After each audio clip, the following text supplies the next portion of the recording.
안녕하세요. 모두를 위한 ESG 경영 더밸류즈 정진호 소장입니다. 오늘은요, 우리 직원들이 실천할 수 있는 ESG 활동은 무엇인가에 대한 내용을 해볼게요.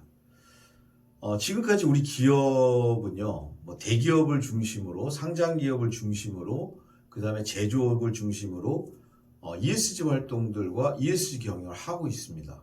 그런데요, 대부분의 활동들이 전담부서와 주무부서의 활동만 있어요.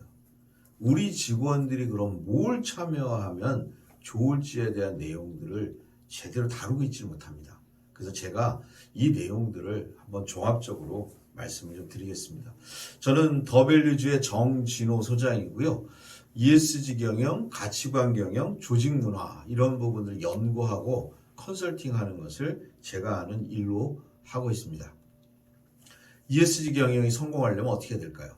애플, 아마존, 삼성, 현대차 이런 기타 회사들이 아리백을 2050년까지 달성하면 인류 환경은 완전히 회복될까요? 말도 안 되는 얘기입니다.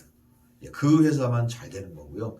그 회사들보다 훨씬 더 많은 기업들이 참여하고 동참하지 않으면 ESG 경영은 어렵다는 거죠. 우리 기업으로 돌아가서 우리 회사에서 지금 이 활동을 하고 있는 전략부서, 마케팅부서, 재무부서, 감사부에서 우리 회사의 ESG 경영이 되지 않습니다. 직원들 간의 갈등, 남녀 간의 차별, 그 다음에 장애인 같은 경우는 우리 회사에 진입도 하지 못하는 이런 상황들이 되고 윤리적인 사고들이라든가 비윤리적 관행들, 조직 문화가 유지된다면 ESG 활동은 안 되는 거나 마찬가지입니다. 그래서 필요한 게 모두가 참여하는 ESG 활동이 필요하고요. 그리고 그걸 위해서 우리 직원들이 무엇을 하면 좋을지를 알려주는 게 굉장히 필요한 일이라고 할 수 있겠습니다. 현재 기업은 어떤 ESG 활동을 하고 있을까요? 우리 회사는 어떤 활동을 하고 있습니까? 먼저 환경 관련된 거 볼까요? 환경 정책을 수립을 합니다. 그 다음에 환경 인증들을 받아요. 그 다음에 환경 안전에 대한 교육도 실시를 할 거예요. 그 다음에 오염물질도 관리할 거고요. 자원에 대한 관리도 할 거고요. 그리고 청정 생산된 것들을 이렇게 사용하는 이런 것도 할 겁니다. 공장이 있는 기업들 같은 경우는 요즘에 이제 공장을 신축하게 되면 공장에 이제 태양광 패널을 필수적으로 올리려고 하고 있습니다. 이런 활동들을 기업들은 전개하고 있습니다. 이거 누가 하나요? 생산팀, 환경안전팀, R&D 부서 이런 데가 하겠죠. 그러면 다음 사회적 책임 활동 관련돼서는 어떤 활동들이 있을까요?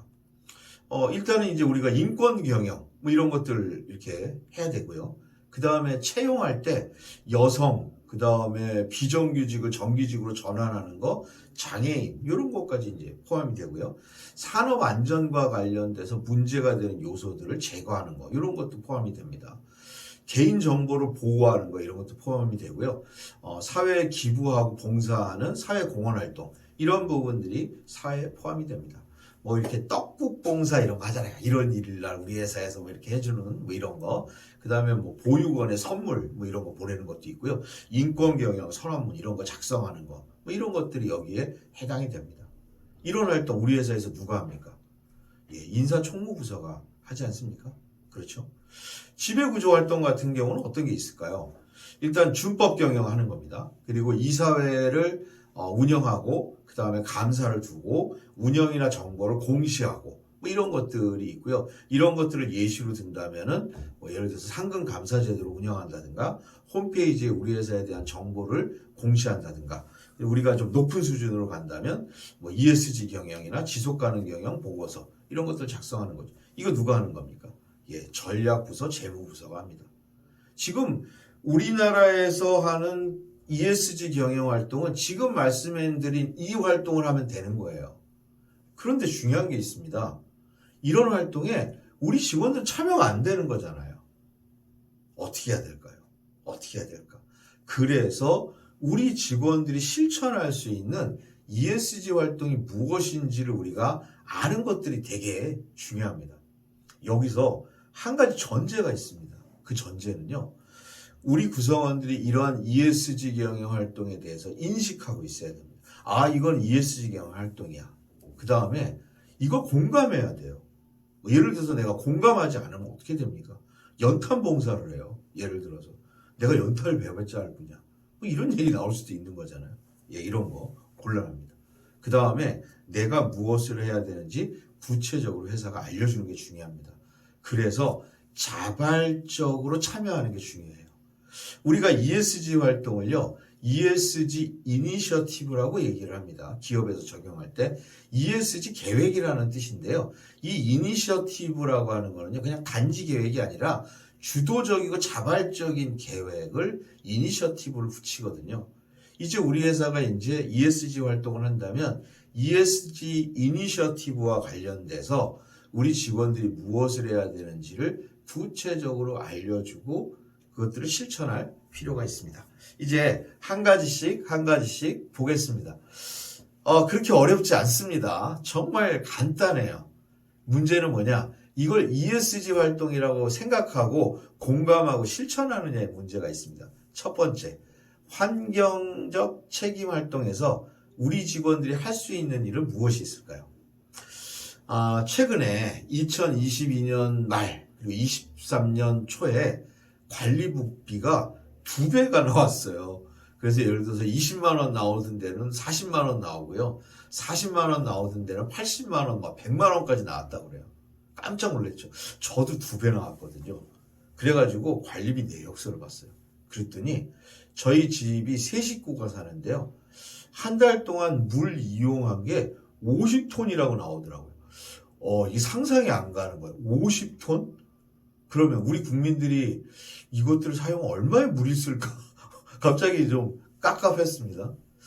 제가 이제 이걸 보면서 너무 요금이 많이 나왔으니까 앞으로 이렇게 샤워 시간을 좀 줄이고 그 다음에 샤워할 때 그냥 항상 물 틀어놓는 것도 줄이고 그 다음에 설거지할 때 그냥 물 철철 내리면서 뜨끈뜨끈한 물로 하는 거 이런 거 좀 줄여서 담궈놓고 비누 칠한 다음에 헹구고 이제 이런 것들을 이제 적용하고 있는데요. 이런 활동들을 얘기합니다. 제가 5가지 말씀드릴게요. 아주 간단합니다. 첫 번째, 재활용 등 폐기물 줄이는 겁니다. 일단 일회용 컵 사용을 회사가 정책적으로 어느 시점에는 정리를 하셔야 될 것 같아요. 그 다음에 플라스틱 대신에 텀블러 이런 거 사용하는 거 이런 것들 적용할 수 있습니다. 두 번째, 에너지 절약입니다. 조명 끄기, 점심시간에 조명 끄기 이런 거 있죠. 그 다음에 사용하지 않을 때 전원 플러그 뽑고 그 다음에 전원들 꺼놓는 거 이런 거 있잖아요. 이런 거 아주 기본적인 건데 이게 에너지 절약에 도움이 되는 겁니다. 그 다음에 물 절약, 아까 말씀드렸지만 샤워 시간 좀 줄이기, 그 다음에 설거지 할 때 물 담궈서 쓰기 이런 거예요. 네 번째는요, 환경 제품을 사용하는 노력들을 기울여야 됩니다. 우리가 이제 환경 제품들 1, 2, 3, 4, 5등급 뭐 이런 거 있잖아요. 낮은 등급 제품들은 가격이 좀 저렴하거나 이럴 수 있거든요. 그런 제품이 아니라 높은 등급의 제품들을 사는 거예요. 그러면 낮은 제품 등급을 만드는 사람들은 이것들로는 좀 어렵겠다 해가지고 높은 등급을 만들려고 하겠죠. 그리고 재활용 제품 쓰는 거, 그 다음에 화학적인 부분 같은 경우 생분해 제품 쓰는 거, 그리고 환경 우수 제품 사용하기 뭐 이런 거 있을 거고요. 기업 같은 경우는 이제 종이 사용이 많잖아요. 보고 이런 것 때문에 요즘 이제 보고서 줄이자 원페이지 보고도 하고 이러는데요. 페이퍼리스 과감하게 적용하고 도전할 필요가 있습니다. 네. 두 번째는요, 사회적 책임 활동에 우리 직원들이 할 수 있는 거는 뭐가 있을까요? 지금까지 우리는 사회적 책임 활동을 하면요, 기부금을 내거나 아니면은 봉사활동에 참여하는 걸로 적용하는 경우가 많이 있었거든요. 그런데 이게 문제가 있어요. 과거 불만이 되게 많았던 게 뭐냐면요, 한 달에 불과 한 번이지만 토요일 활동, 그 다음에 의무적으로 참여해야 되는 거, 이런 거에 대한 불만들이 상당히 많이 나왔었어요. 그래서 요즘은 이제 회사가 이제 직원들에 대한 지원과 투자 이런 관점에서 업무 시간에만 이렇게 하려고 하는데요. 이런 부분들이 전부가 아니라는 겁니다. 저는 한 7가지 정도 얘기를 드릴게요. 일단 사회적 책임 활동은 큰 축으로 우리가 이해해야 될 게 있습니다. 하나는 이해관계자와 지역사회를 포함한 커뮤니티, 그 다음에 하나는 우리 구성원들에 대한 투자 이렇게 두 가지 영역이 나눠집니다. 일단 첫 번째 지역사회에 대한 지원입니다. 물품 구매를 하거나 아니면 우리 회사에서 직원들을 채용할 때 지역 인재를 적극적으로 채용하는 활동 이런 것도 포함됩니다. 두 번째 자원봉사에 참여하는 겁니다. 그래서 지역의 비영리 단체에 뭐 예를 들어서 돈 내는 것뿐만이 아니라 시간과 기술 이런 자원봉사하는 것도 포함이 됩니다. 세 번째 친절을 좀 실천하는 겁니다. 바로 작은 친절로 누군가의 하루를 변화시켜서 긍정적이고 포용적인 사회를 만드는 거. 예, 이거는 착한 게 아니고요. 착한 거죠, 물론. 이게 바로 사회적 책임 활동이에요. 예, 이런 거. 그 다음에 다양성과 포용성을 지원하는 겁니다. 우리도 모르게 뭐 남녀라든가 세대라든가 장애인과 비장애인 이런 것들을 막 구분하고 이러는 부분이 있잖아요. 이런 부분에서 개인이나 직장 구분 없이 차이를 인정하려고 하는 태도와 행동. 그 다음에 사회적 약자들 있잖아요. 이런 분들한테 가혹하지 않고 그들을 포용하는 이런 노력들. 뭐 이런 것들이 거기에 해당될 겁니다. 그 다음에는요, 우리 구성원들 간에 서로 존중하고 배려하는 거. 이것도 사회적 책임 활동이에요. 그래서 이런 거를 이제 기업은 아예 인권 경영 선언 이렇게 정의하고 있기도 합니다. 또 있습니다. 우리 회사에서요, 법정 의무 교육 이런 거 있잖아요. 성희롱 예방 교육, 그다음에 장애인 차별 반대 교육, 산업 안전 교육, 정보 보호 교육 이런 거 있잖아요.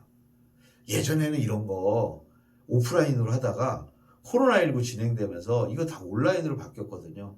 직원들이 그냥 띡띡띡띡띡 누르고 아주 형식적으로 이렇게 벌리는 부분이 있잖아요. 이런 거 부분에 성실히 참여하는 것도 사회적 책임 활동을 실천하는 겁니다.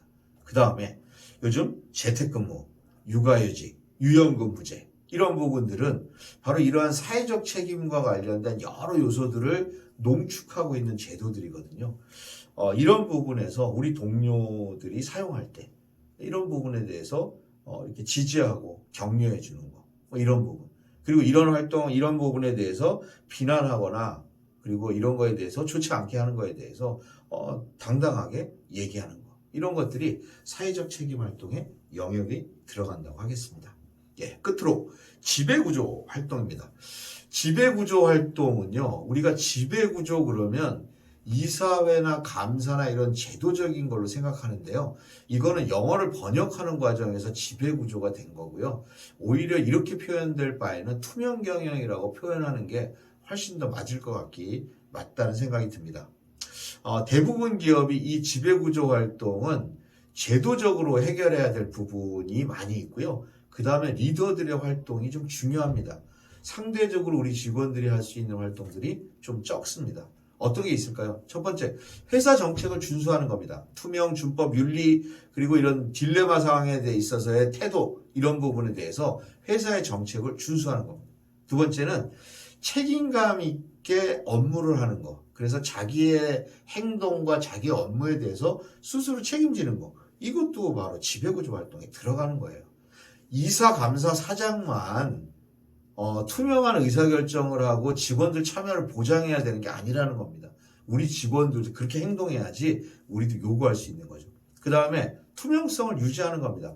공개적이고 정직하게 업무 처리하고 이해 충돌이 발생하면 그것들을 피하는 거. 이런 것들 포함되고요. 윤리적 행동에 대해서 이런 부분에 대해서 아직 뭘 몰라 이런 게 아니라 윤리적 행동의 모범 사례를 옹호하고 지지하는 이런 활동들. 이런 것들이 포함될 수 있을 겁니다.